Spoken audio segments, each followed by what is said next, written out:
ಮನೆ ಮಾಡ್ತೇವೆ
ಆಯೋಜಿಸಿರತಕ್ಕಂಥ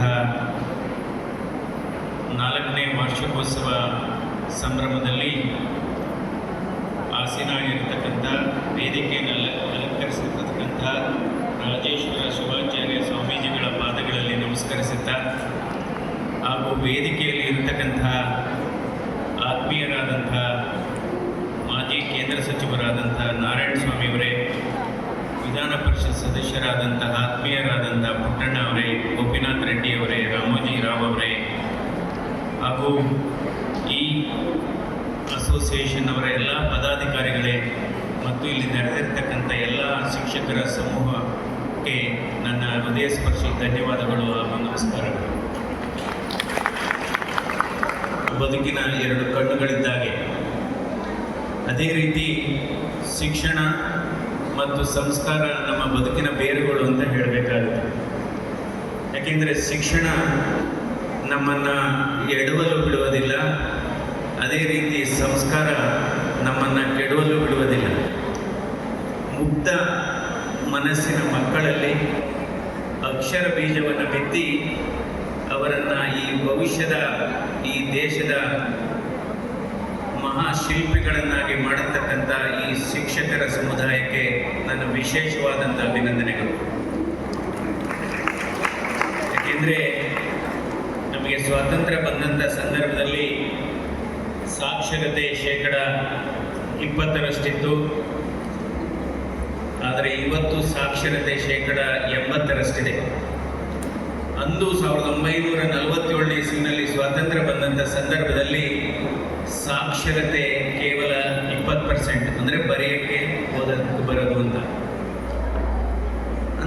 ಆದರೆ ಅಂದು ಸಾಕ್ಷರತೆ 20% ಇದ್ರೂ ಕೂಡ ಸಂಸ್ಕಾರ 100% ಇತ್ತು. ಆದರೆ ಇವತ್ತು ಸಾಕ್ಷರತೆ 80% ಇದ್ರೂ ಸಂಸ್ಕಾರ ಬಹಳ ಕಡಿಮೆ ಇದೆ. ಅದರಿಂದ ಪರಿಪೂರ್ಣ ಶಿಕ್ಷಣ ಅಂದರೆ ಏನು?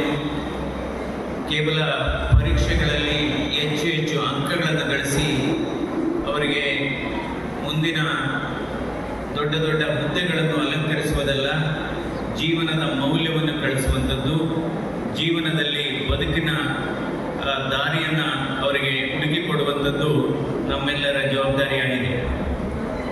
ಹಾಗೆಯೇ ಇವತ್ತು ಶಿಕ್ಷಣ ಮತ್ತು ಆರೋಗ್ಯ ಎರಡೂ ಕೂಡ ನಮ್ಮ ಹಕ್ಕುಗಳು. ಈಗಾಗಲೇ ಖಾಸಗಿ ಶಾಲೆಗಳ ಹಲವಾರು ಸಮಸ್ಯೆಗಳನ್ನು ಈಗಾಗಲೇ ಹೇಳಿದ್ದಾರೆ ರೆಡ್ಡಿಯವರು. ಅದಕ್ಕೆ ಸರ್ಕಾರ ಮಟ್ಟದಲ್ಲಿ ಏನಾಗಬೇಕು, ಯಾಕೆಂದರೆ ಇಲ್ಲಿ ನಮ್ಮ ಸರ್ಕಾರದ ಪ್ರತಿನಿಧಿಗಳು ಕೂಡ, ರಾಜ್ಯ ಸರ್ಕಾರದ ಪ್ರತಿನಿಧಿಗಳು ಕೂಡ ಇದ್ದಾರೆ. ಎಲ್ಲ ಸೇರಿ ಯಾವ ರೀತಿ ಇದನ್ನು ಸರಳೀಕರಣ ಮಾಡ್ಬೋದು ಅನ್ನೋದ್ರ ಬಗ್ಗೆ ನಾವೆಲ್ಲ ಸಹಕಾರ ಕೊಡ್ತೀವಿ ಅನ್ನೋ ಭರವಸೆಯನ್ನು ನಾವು ಇಲ್ಲಿ ಕೊಡ್ತಾ ಇದ್ದೇವೆ.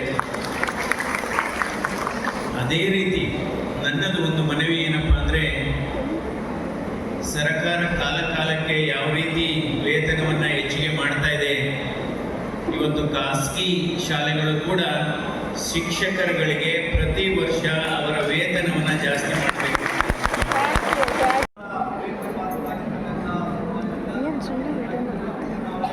ವಾಯ್ಸ್ ಏನೋ ಕೇಳಲ್ಲ.